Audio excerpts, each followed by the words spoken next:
Hello everybody, welcome to Studio G on this Monday morning. We are celebrating the Suns' win last night in the sweep over San Antonio. And was Steve Nash fabulous, shooting those threes like a one-eyed bandit? And right here, my friends, I'm predicting you will see thousands and thousands of bandaged eyes at the next Suns game as fans support and celebrate the work of Steve Nash yesterday as he took 6 stitches and then came out and led those Suns to victory. What a great game, and that's going to be fun. So look for these at the Suns Arena coming up here, I think in about a week. Meanwhile, won't be needing to go back to San Antonio, but if you do, make sure you remember the Alamo. It's a fabulous piece of history, and nobody loves the Alamo more, I don't think, than this old rock and roller right here, Phil Collins. He is so fascinated by the Alamo that he actually owns about 1,000 pieces of history from the Alamo, including handwritten letters, obviously, from both Jim Bowie and Davy Crockett. He's even found teeth on his ranch that's not too far from the Alamo, and he even thinks he may be reincarnated from somebody who fought for the Alamo. So anyway, kind of interesting story there. Over the weekend, you might have heard that Harrods has been sold to a group of Qatari businessmen aligned or part of the royal family in Qatar. Anyway, the Sun had this fun story about the legendary department store and all the things you could get there. One story has Ronald Reagan calling up while he was still an actor. For some reason, he was looking for an elephant.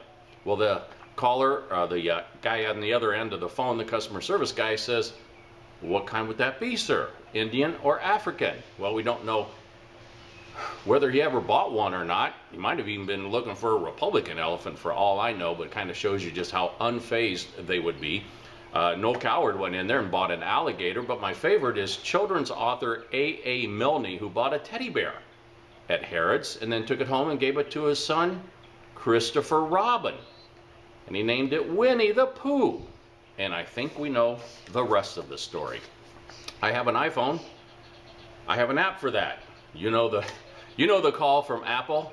We have an app for that. Well, check this story out. Great story about a British man whose daughter is severely disabled and unable to talk. Well, he decided, I'll make an app for that. And so he worked for 10 months and now has created an application on his iPhone so his daughter can communicate and tell her parents when she's thirsty, when she's hungry, when she's unhappy, when she wants to do something else. And I think that's just excellent. I just wish they'd come up with an app for AT&T to quit dropping so many calls, because that is one of the problems I have. Otherwise, I'm pretty happy with my iPhone. Finally this morning, what do we have here? Oh, a great story from the Sun of a couple of bad British guys who went to the prison to bust out a friend. But they made one mistake. It was a simple mistake. One of them showed up dressed as the cartoon character Peanuts, which immediately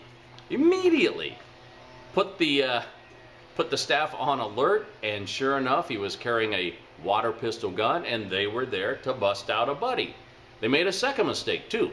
They went to the wrong prison. The guy they were looking for wasn't even there, but they will now be reunited because, as you know, trying to bust somebody out from a prison is against the law, no matter whether you're dressed up as Snoopy or Winnie the Pooh. So anyway, that's kind of my favorite story of the day. So hopefully you enjoyed it. Hopefully you'll enjoy today, and we will see you back here tomorrow.